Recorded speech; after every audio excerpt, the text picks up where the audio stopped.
Hay poder, poder sin igual poder en Jesús, quien murió. Hay poder, poder sin igual poder en la sangre que Él vertió. Ahora, la pregunta, y es eso lo que quiero hablar en esta noche, la pregunta es, ¿y después del arrebatamiento de la iglesia, qué viene? ¿Qué va a pasar en el mundo después del arrebatamiento de la iglesia?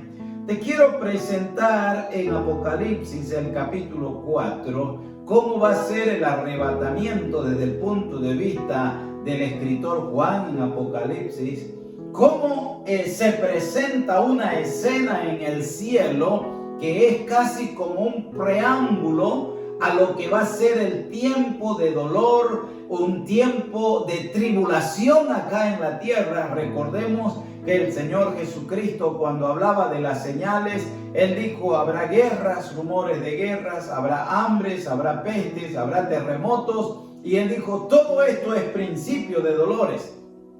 Pero cuando realmente llegue el dolor, ¿no? Como la Biblia nos enseña, el mundo va a pasar por un periodo muy difícil. Pero veamos a continuación en Apocalipsis, el capítulo 4, lo que dice el Señor. Mira, capítulo 4, versículo 1, después de esto miré, y he aquí una puerta abierta en el cielo, y la primera voz que oí como de trompeta hablando conmigo dijo: sube acá, y yo te mostraré las cosas que sucederán después de estas. Ahora recordemos que Apocalipsis capítulo 2 y capítulo 3 habla del mensaje a las 7 iglesias, las 7 iglesias del Asia Menor, que en un sentido simbólico o figurado están representando a la iglesia universal de Jesucristo. Muy importante rescatar este pensamiento.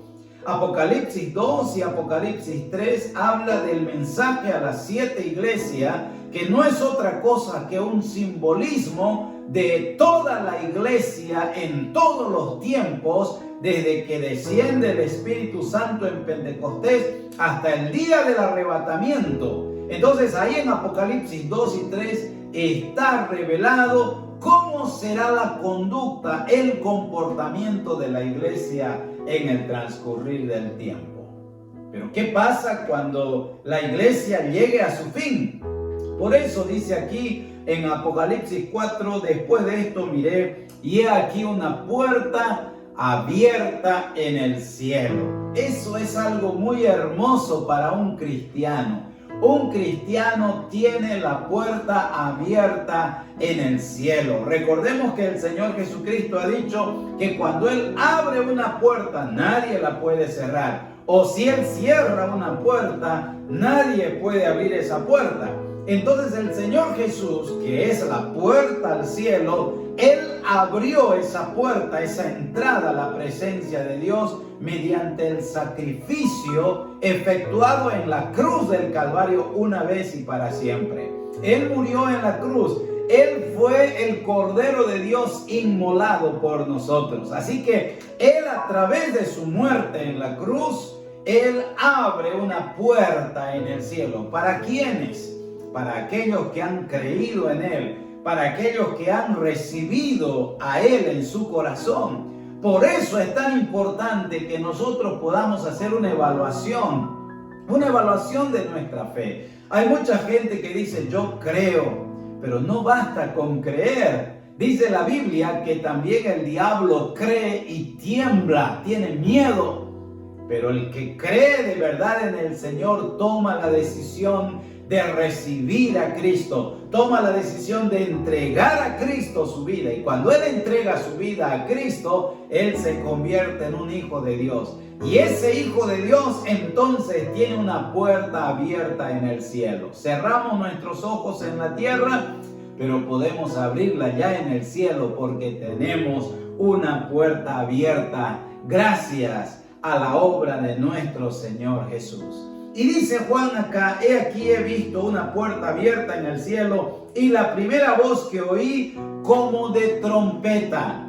Ahora, esto que dice Juan es exactamente igual a lo que escribe el apóstol Pablo. Dice que el Señor viene con voz de mando, con voz de arcángel y con trompeta de Dios. Mirad qué importante esto que está diciendo Juan aquí. Él escucha una voz y una voz como de trompeta. Entonces está refiriéndose aquí al arrebatamiento de la iglesia. La iglesia va a ser llevada, la iglesia va a ser arrebatada. ¿Qué va a pasar cuando la iglesia sea arrebatada? Bueno, dice la palabra aquí, y entonces le dice, sube acá y yo te mostraré las cosas que sucederán después de estas. Interesante que a partir de este momento el libro de Apocalipsis va a centrar su atención en lo que viene después del arrebatamiento de la iglesia. Primeramente nos enfocaremos en una escena allá en el cielo, según este capítulo 4 y también el capítulo 5. Pero posteriormente del capítulo 4 y el capítulo 5 vamos a poner la mirada en la tierra, en todos los juicios que Dios enviará a este mundo que no quiso creer, que lo ha rechazado al Señor y que ha cerrado su corazón a la salvación. Veamos aquí en el capítulo 4 lo que dice el versículo 2. Dice, y al instante yo estaba en el Espíritu, y he aquí un trono establecido en el cielo, y en el trono uno sentado. ¿A dónde se va la iglesia cuando es arrebatada? Obviamente, por este texto de manera clara, la iglesia se va al cielo. Se va al cielo donde Dios tiene su trono, donde Dios está coronado de gloria y de poder. La iglesia será llevada a la misma presencia de Dios. ¡Qué maravilla! Esa es una promesa que debe motivarte a ti, mi hermano, motivarme a mí a seguir confiando, a seguir creyendo en el Señor. Mira, dice Juan en el versículo 3, y el aspecto del que estaba sentado era semejante a piedra de jaspe y de cornalina, y había alrededor del trono un arco iris semejante en aspecto a la esmeralda, y alrededor del trono habían 24 tronos, y vi sentado en los tronos a 24 ancianos, vestidos de ropas blancas, con coronas de oro en sus cabezas. Y del trono salían relámpagos y truenos y voces, y delante del trono ardían 7 lámparas de fuego, las cuales son los 7 espíritus de Dios. Ahora, esta escena celestial es una escena por demás de gloriosa. Primeramente, dice Juan, yo pude ver el trono y pude ver a uno que está sentado en ese trono. Ese que está sentado en el trono es Dios, es el Padre. Dice que su aspecto era como piedra de jaspe, de cornalina, y tenía también alrededor del trono un arco iris semejante en aspecto a la esmeralda. Es decir, hay una belleza, hay una riqueza, una hermosura al contemplar ese trono de gloria allá en el cielo. Indescriptible la belleza del trono, del que está sentado en el trono. Y lo interesante también de este pasaje en el versículo 4 dice, y alrededor del trono había 24 tronos, y vi sentado en los tronos a 24 ancianos vestidos de ropas blancas. La pregunta es, ¿quiénes son estos ancianos que están sentados en tronos allá en el cielo? Están sentados en sus tronos con vestiduras blancas. Mi querido hermano, estos 24 ancianos son los que simbolizan la iglesia de Jesucristo. La iglesia del Señor que ha sido comprado con precio de sangre. La iglesia que ha sido lavada con la sangre preciosa de Jesucristo. Y mira lo que dice aquí la palabra. Ellos están allá sentados en sus tronos, lo que significa que la iglesia reina con el Señor. La iglesia tiene ahora el gozo, el privilegio de gobernar, de ser glorificada al lado del Señor Jesús. Y es más, dice que están con vestiduras blancas. Esto habla que ya han sido libres de todo pecado, han sido libres de todo mal y ahora están en una perfecta santidad, ¿no? En la Biblia se habla de la santidad en dos formas: la santidad posicional y la santidad práctica. Esas son dos cosas que la Biblia nos enseña. ¿Cuál es la santidad posicional? La santidad posicional es cómo Dios ve a todo hombre y a toda mujer que cree y recibe a Cristo en su corazón. Dios lo ve a este hombre, Dios la ve a esta mujer como un santo. Esa es la posición del cristiano delante de los ojos de Dios. Pero reconocemos que el segundo tipo de santidad o de posición es también real para nosotros. ¿Por qué? Porque en la vida práctica no somos santos. A veces mentimos, a veces pecamos de alguna forma, ¿no es cierto? Y eso significa que en la vida práctica un día estamos en santidad, otro día no, un momento sí, otro momento no. Entonces son dos tipos de santidad. Pero te voy a decir algo. Llegará el momento cuando Cristo venga, cuando Cristo lleve a su iglesia y Él transforme nuestros cuerpos a la semejanza del cuerpo de la gloria suya. Entonces vamos a ser santos y vamos a tener vestiduras blancas, símbolo de pureza completa y absoluta por la gracia y la misericordia de nuestro Señor. Bueno, están ahí entonces en el cielo los ancianos, están también allá el trono con el que está sentado, que es el Dios y Padre. Y mira, dice en el versículo 5, y del trono salían relámpagos y truenos y voces, y delante del trono ardían 7 lámparas de fuego, las cuales son los 7 espíritus de Dios. O sea, es una escena que por un lado muestra la gloria, pero por otro lado también muestra el poder y el carácter mismo de Dios. Él es el Todopoderoso, Él es el omnipotente Dios, y esos truenos y esos relámpagos hablan de su poder, hablan de su omnipotencia, ¿verdad? Qué tremendo este texto que tenemos aquí. Es realmente lo que Juan está viendo en el cielo.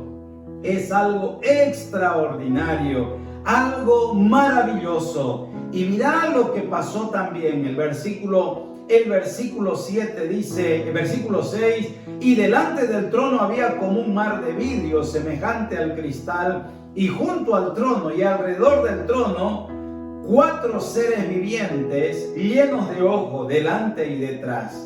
El primer ser viviente era semejante a un león, el segundo era semejante a un becerro, el tercero tenía rostro como de hombre y el cuarto era semejante a un águila volando. Juan pudo contemplar allá en esa escena celestial a 4 seres vivientes. 4 seres vivientes que están llenos de ojos por delante y por detrás. Dice que el primer ser viviente era como un león, el segundo semejante a un becerro, el tercero tenía rostro como de hombre y el cuarto era semejante a un águila volando. La verdad es que la simbología en el libro de Apocalipsis es bastante amplia, pero particularmente creemos que estos 4 seres vivientes están haciendo referencia a los evangelios. El evangelio de Mateo, el evangelio de Marcos, el evangelio de Lucas y el evangelio de Juan. Esos evangelios hablan de la vida, hablan del ministerio, hablan de la pasión y muerte de Jesucristo. Los 4 evangelios hablan de alguna, digamos, parte de la vida de nuestro Señor Jesús. Mira, dice, el primer ser viviente era semejante a un león. Y el Señor Jesucristo es presentado en el Evangelio de Mateo como el león de la tribu de Judá, como el que es descendiente de David, como el que tiene derecho al trono, a gobernar. Él es el Rey de reyes y Señor de señores. También dice, el segundo ser viviente era semejante a un becerro.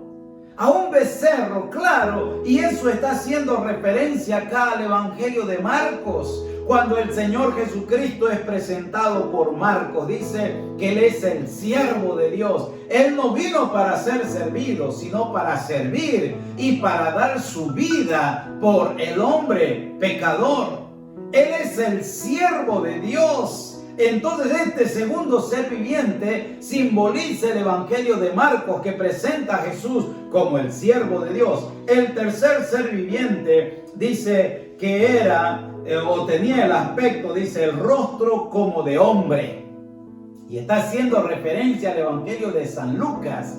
El Evangelio de Lucas presenta al Señor Jesucristo como el Hijo del Hombre. Allá dice en Lucas 19:10, porque el Hijo del Hombre vino a buscar y a salvar lo que se había perdido. ¿Te das cuenta? Él es el hombre perfecto. Por eso cuando se habla de la genealogía de Jesucristo según Lucas, se ve allá que Él desciende desde Adán, ¿no es cierto? Es decir, Él es el hombre, Él es el postrer Adán. Adán fue el hombre que cayó, pero el segundo Adán, que es Jesucristo, vino, vivió en santidad, vivió en obediencia para rescatar al hombre perdido.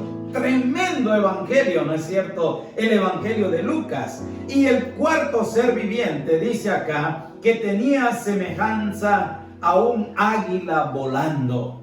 Y eso simboliza el evangelio de Juan. Cuando usted va al Evangelio de Juan, usted no va a ver genealogía. Allá dice, en el principio era el Verbo, y el Verbo era con Dios, y el Verbo era Dios. O sea, no hay ahí ninguna genealogía. Lo presenta al Señor como el que existió siempre, como el eterno Dios. Así que Él es inalcanzable como un águila, ¿verdad?